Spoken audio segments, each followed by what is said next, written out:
Alright, kali ini saya akan coba untuk berbagi wawasan lagi, khususnya bagi adik-adik pelajar yang suka belajar coding nih, itu suka komputer. Nah, kali ini saya akan coba untuk menunjukkan bagaimana cara belajar coding melalui media platform Scratch. Nah, tentunya kalian harus buka Scratch dulu di Google. Kalian bisa akses secara online scratch.meet.edu, itu halamannya. Nah, di bagian ini sudah ada ditunjukkan tampilan Scratch tadi. Kemudian kita buat aja langsung yang baru. Kita tunggu tampilannya kurang lebih seperti ini. Sedang membuat karya. Oke, maka tampilannya kurang lebih seperti ini untuk Scratch sendiri. Kalian bisa lihat bagaimana tampilannya. Mungkin ada yang sudah pernah lihat ya, kurang lebih seperti ini. Oke, di bagian kanan bawah ada icon ya.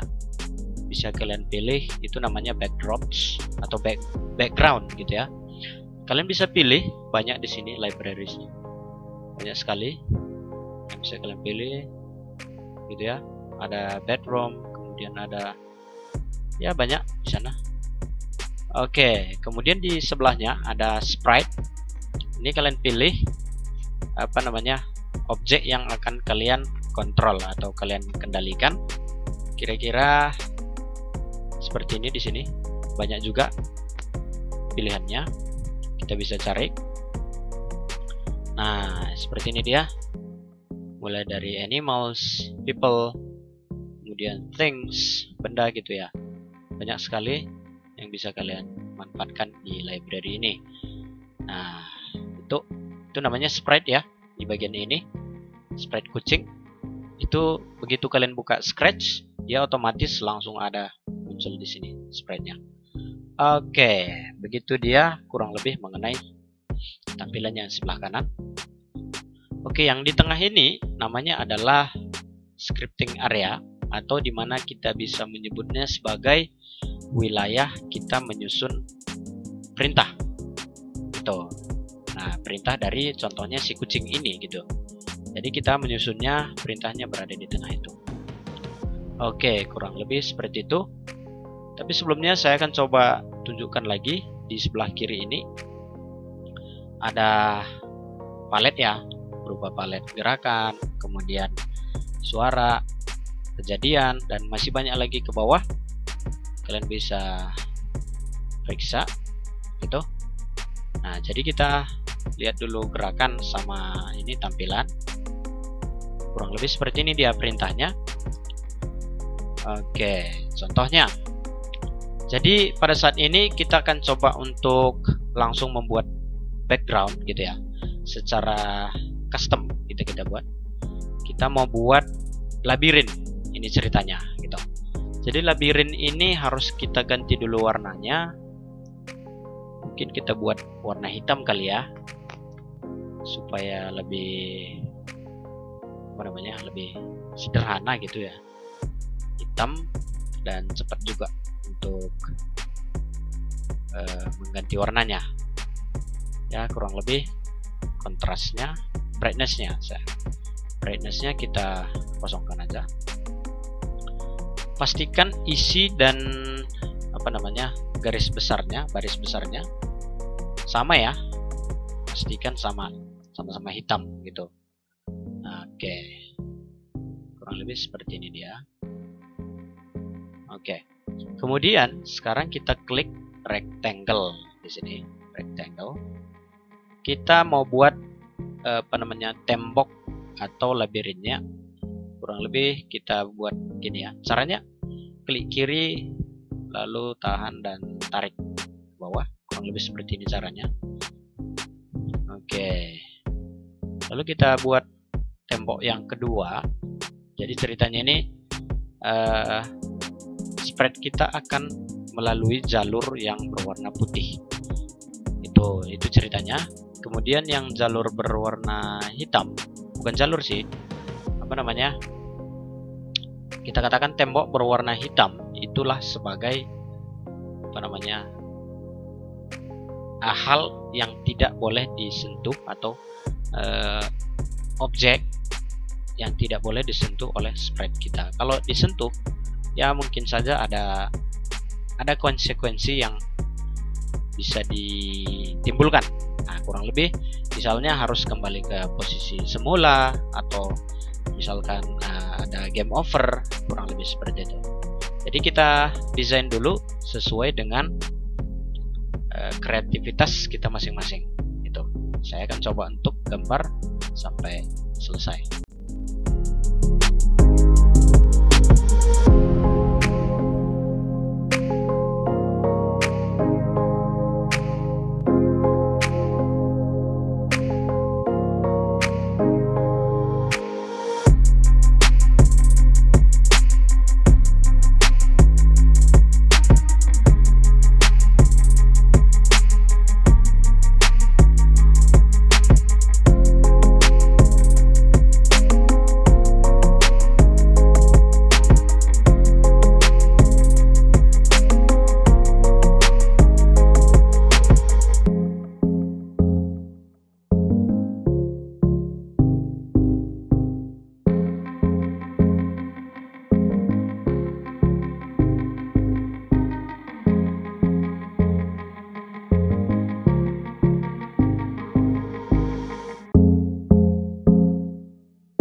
Oke, jadi kalau sudah selesai kita kembali ke kode. Nah, seperti ini dia tampilannya, backdropnya sudah. Jadi awalnya dari sebelah kiri bawah dan akhirnya nanti kita kanan atas. Oke, kita pilih sprite-nya. Jadi karena jalurnya tidak terlalu besar ya, jadi saya lebih mending pilih middle atau kumbang. Nah, ukurannya kita kecilkan, kita usahakan tidak menyentuh labirin yang berwarna hitam. Kita usahakan ya nggak saya bilang terlalu kecil dan nggak saya bilang terlalu besar. Artinya ya masih bisa lah dilewati gitu. Kalau misalnya playernya pelan-pelan gitu ya, orang yang memainkan game ini pelan-pelan dalam mengontrol si sprite ini. Oke, jadi Itu untuk spread pertama. Jadi kita mau buat spread kedua. Kira-kira apa ya? Makanan dari kumbang apa ya? Positif aja deh. Tidak usah pikir macam-macam. Mungkin ya kue kali ya. Kue. Kalau dalam bahasa Inggrisnya ya kita ketikkan cake di pencarian di atas. Nah, ini dia. Kita pilih aja. Ukurannya terlalu besar nih ya. Kita kecilkan dulu. Sebelum kita kecilkan, kita naikkan ke atas dulu. Kita usahakan mungkin ya 30 gitu ya. Lalu kita enter. Itu terlalu ke atas, kita geser ke bawah. Oke, nah begitu dia. Oke, jadi kita mau buat perintah kepada si Beetle pertama. Oke, untuk perintah kepada si Beetle kita mulai dengan cara kejadian ya. Jadi di setiap kita memulai perintah, kita harus ada kejadian gitu ya. Ketika bendera hijau diklik, itu yang pertama. Ketika bendera hijau diklik, nah, caranya klik kiri, tahan, lalu seret, letakkan di atas di bagian scripting area-nya. Kemudian kita mau menambahkan perintah selanjutnya. Kita menambahkan perintah selanjutnya. Kita mau mengatur posisi posisi pertama. Setiap kali kita klik bendera hijau gitu tentunya, kita mau buat disitulah letak dari si Beetle ini. Jadi ini ada perintah go to X sekian dan Y sekian nilainya gitu ya. Itu merupakan posisi dari si Beetle side ini. Nah itu. Oke ya begitu dia. Oke, selanjutnya kita tentunya perlu ya membuat perintah berikutnya. Perintah berikutnya adalah, sebentar saya coba untuk klik palet berikut ini. Ini palet tampilan ya. Jadi palet tampilan ini ada perintah di sana, katakan halo selama 2 detik. Jadi katakan halo selama 2 detik ini, halonya itu bisa kita ganti gitu ya. Kita ganti misalnya dengan cara mungkin bisa kalian lihat yang saya ketikkan ini. Oke. Selanjutnya, nah itu artinya begini ya, ketika diklik bendera hijau, kemudian mengatur posisi X sekian dan Y sekian, kemudian dia mengatakan pesan atau mengatakan sesuatu si Beetle ini. Nah begitulah kira-kira. Kemudian kita pergi ke kontrol ya, kontrol. Di sana ada perintah selamanya gitu. Jadi selamanya harus kita kendalikan dan jika gitu. Selamanya jika apa? Nah, kita harus menentukan perintah berikutnya. Jadi perintah berikutnya kira-kira kita harus menekan tombol gitu ya. Kurang lebih misalnya tombol atas, panah atas ya di keyboard, panah atas, panah bawah, kiri dan kanan. Kurang lebih seperti itu nanti bahasanya. Nah, kita ambil perintah ketika spasi ditekan gitu ya. Ketika spasi ditekan, kita pilih panah atas. Tuh, sebenarnya masih banyak ya tombol-tombol yang bisa dipilih gitu ya. Kita pakai panah atas saja. Kemudian kita kembali ke gerakan. Nah, gerakan ini di sini ada perintahnya mengarah ya, mengarah ke arah.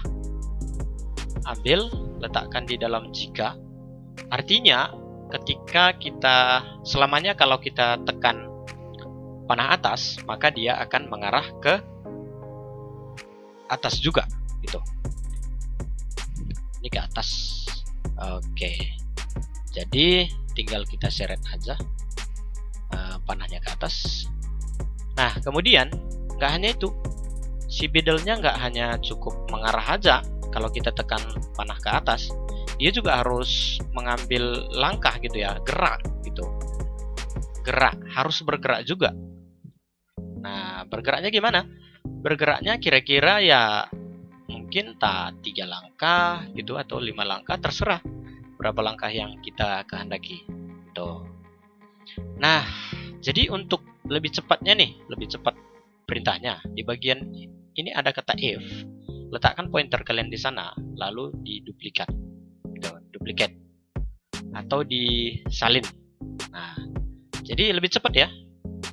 Itu dia, lebih cepat. Ya tinggal kita modifikasi aja. Kita ganti-ganti perintahnya aja. Kita nggak usah ambil sana, ambil sini, tapi tinggal ganti perintah. Nah, kalau yang di atas tadi di bawah, di atas ya, ke atas ya, maksud saya. Lalu kalau ini panah ke bawah, maka arahnya juga harus kita ganti. Kalau langkahnya sama aja. Begitu juga untuk panah kiri dan kanan.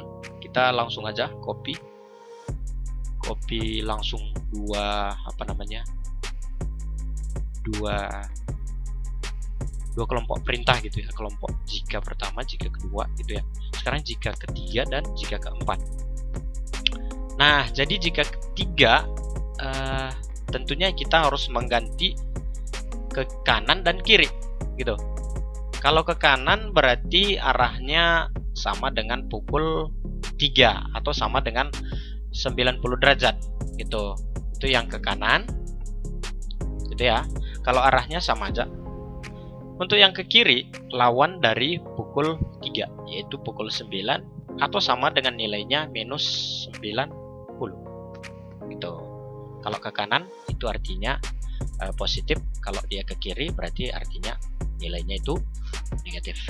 Nah, kurang lebih seperti ini perintahnya untuk grup pertamanya gitu.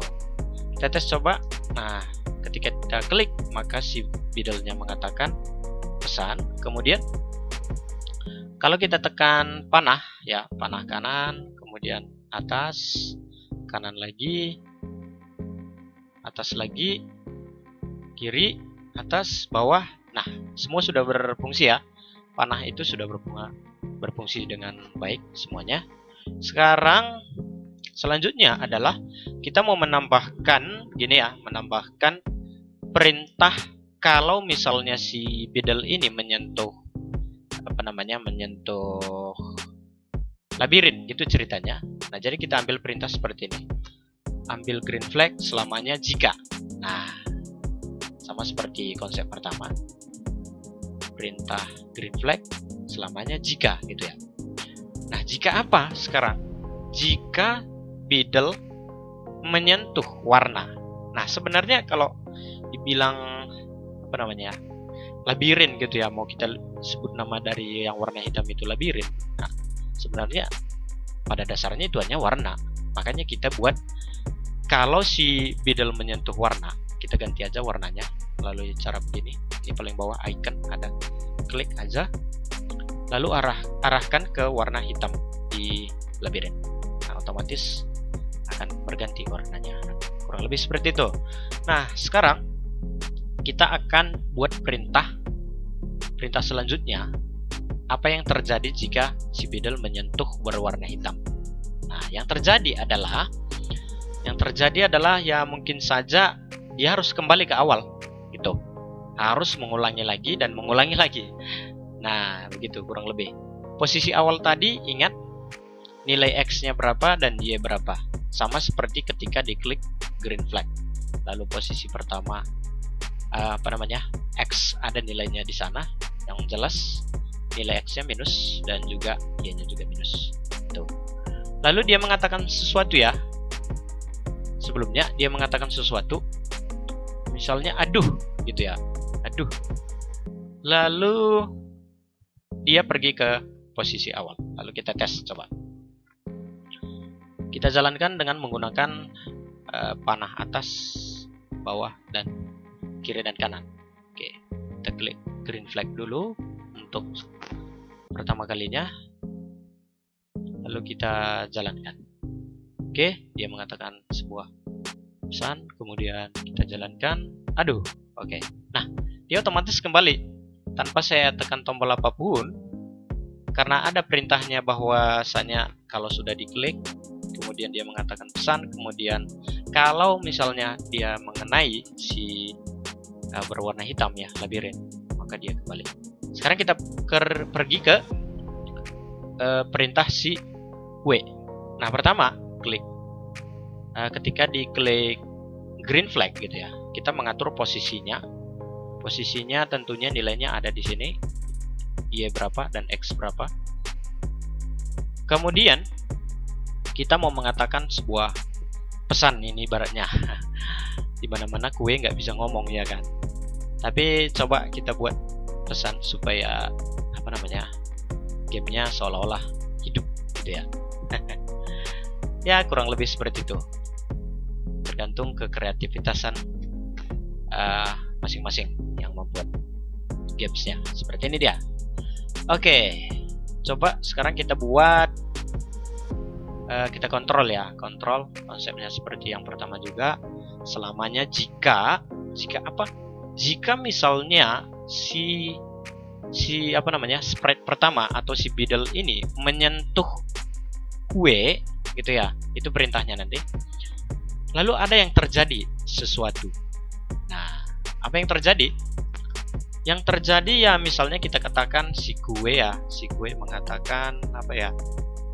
Mungkin nggak cukup mengatakan aja ya, karena ya cukup ya kita sembunyikan aja. Tuh, kita sembunyikan, lalu ya udah selesai. Oke, tapi sebelumnya kita tampilkan dulu di bagian atas ini. Kalau diklik, maka dia harus ditampilkan. Maka ketika dia bersentuhan dengan sprite 1 atau si Beedle, maka dia harus disembunyikan. Nah, kurang lebih seperti itu. Oke. Ya, daripada main games, mending buat game sendiri kan. Hitung-hitung ya, mengasah kreativitas dan juga mengasah apa namanya, mengasah logika anak. Nah, ini lebih penting daripada main games gitu. Oke, kita coba, kita jalankan, kita usahakan tidak mengenai si labirin yang berwarna hitam. Oke, kita jalankan pelan-pelan. Oke, jangan sampai kena. Oke dia. Lewat. Oke, lewat. Oke. Jangan sampai kena. Oke, lewat. Terus turun ke bawah, naik. Oke, kurang lebih seperti ini dia. Ada 1 tikungan, 2 tikungan, 3 tikungan. Tinggal 1 lagi ya. Yuk, kamu bisa. Yes, akhirnya berhasil. Nah, si kuenya mengatakan sesuatu tadi, lalu dia gone, hilang. Nah, kurang lebih seperti itu ya. Bagaimana cara untuk membuat game labirin melalui platform Scratch. Lalu jangan lupa, supaya akun kalian atau game kalian tidak hilang, pastikan kalian daftar dulu ya. Daftar di bagian kanan ada namanya di sana, nanti join gitu ya. Kalian daftar dulu. Kebetulan saya sudah memiliki akunnya, jadi saya tinggal simpan. Nah, saya ganti namanya Base Game, lalu saya bagikan. Nah, game saya ini sudah bisa dilihat oleh orang lain.